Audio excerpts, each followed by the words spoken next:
எத்தனை பேர் அந்த நூற்றுக்கு அதிபதி போல சொல்ல முடியும்?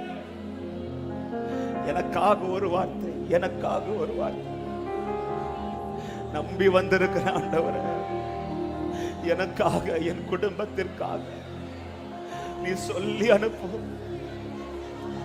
நீ என்னிடத்தில் என்னை பார்த்து ஒரு வார்த்தை, ஒரு வார்த்தை கேளுங்க, கேளுங்க. அப்படியே ஜெபிங்க தேவ சமூகத்தில். ரிபானா சந்தல ரபலக. அவருடைய வார்த்தை உயிர்ப்பிக்கிற வார்த்தை, அவருடைய வார்த்தை கட்டுகிற வார்த்தை, உலர்ந்த எலும்புகளை உயிரடைய பண்ணின வார்த்தை, இடிக்கப்பட்ட வாழ்க்கையை கட்டுகிற வார்த்தை. ஆமென். பலவீனப்பட்ட சரீரத்தை பலப்படுத்துகிற வார்த்தை. வசனம் குணமாக்கும், வசனம் உயிர்ப்பிக்கும், வசனம் நிலை நிறுத்தும், வசனம் என்னை திரும்ப நிலை நிறுத்தி நிற்க பண்ணும், வசனம் என்னை தலை தூக்கி நிற்க பண்ணும், வசனம் எனக்கானதை உருவாக்கி கொண்டிருக்கும்.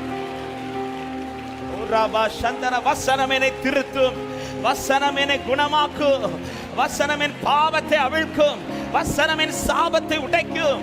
ஆமென். பரலோக வார்த்தை இன்றைக்கு என் வாழ்க்கை, என் கூடாரத்தை உயிர்ப்பிக்க போகிறது என்று நம்புகிறவர்கள், Glory Father.